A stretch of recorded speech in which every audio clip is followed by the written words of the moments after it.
The notion of taking responsibility for your life is not a new one.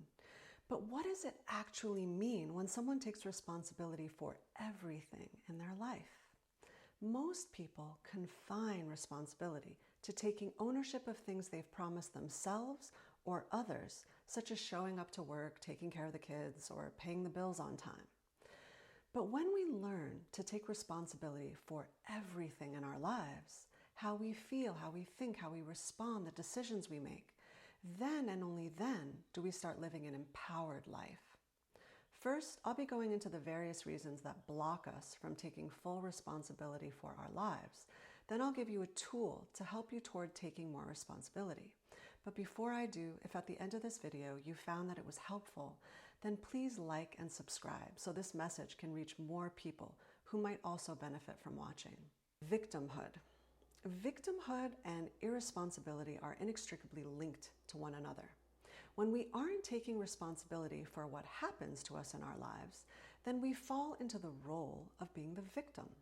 Our outer world is simply a reflection of our inner world, how we think and feel. The chain reaction of thinking, feeling, and taking action begins with our thoughts, because our thoughts create emotions and our emotions create reactions. And most of the time, if there isn't enough awareness, we end up reacting to life instead of responding to it. You can watch my video about this titled Reacting versus Responding. When we don't have enough awareness around our thoughts and feelings, then reacting becomes our typical way of being. We feel completely out of control and become a victim to whatever it is we believe is happening to us.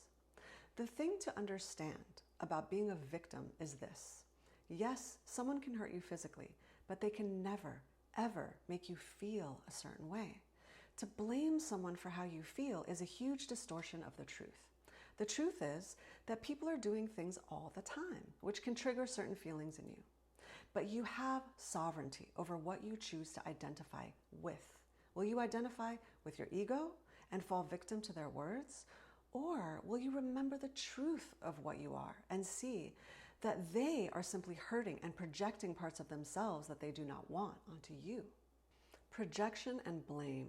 The ego, or your conditioned mind identity, always feels isolated and therefore vulnerable and threatened. When we identify with this part of ourselves, we naturally want to protect and defend and blame so that we can get rid of all the feelings of isolation and inadequacy that we are feeling. When we identify with our ego, we are in survival mode. And in order for the ego to survive, it must continually strengthen the sense of separation between it and everyone else.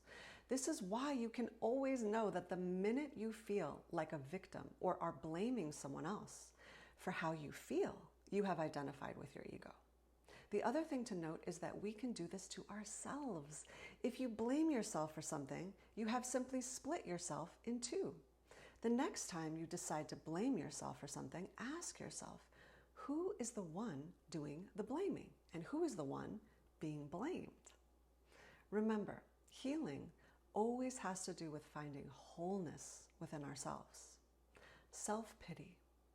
We've all experienced feeling sad about our problems and wallowing in those feelings.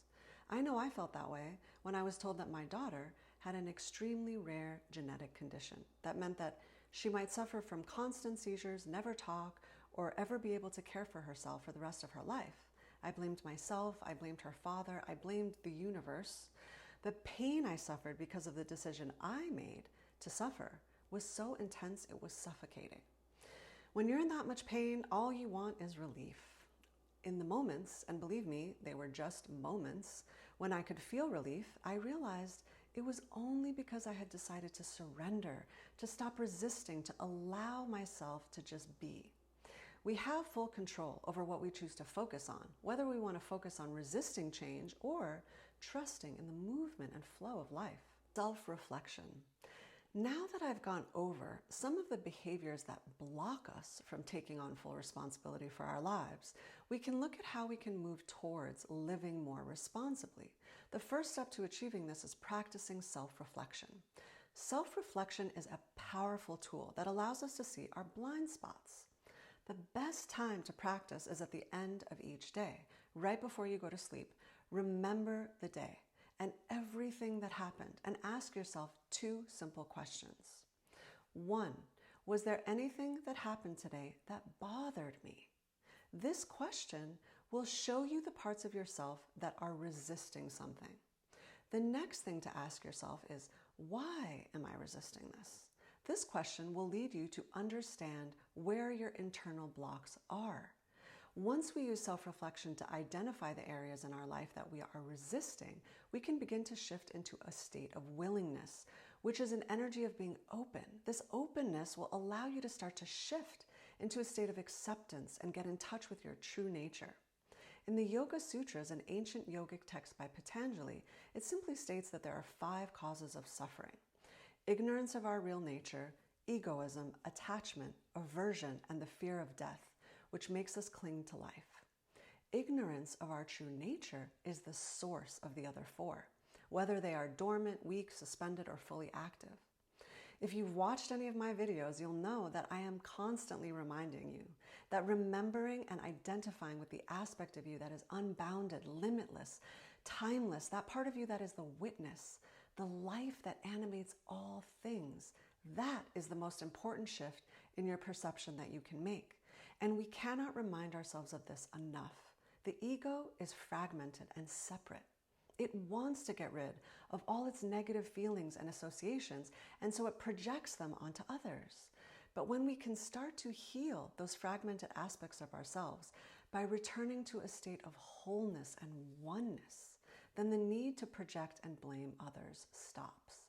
When we can rest in the knowing of what it is we really are, then we can be at peace. I love you all so much, and I hope you have a beautiful week. Until next time, remember to let go. Let go of trying to be anything other than the truth of what you are.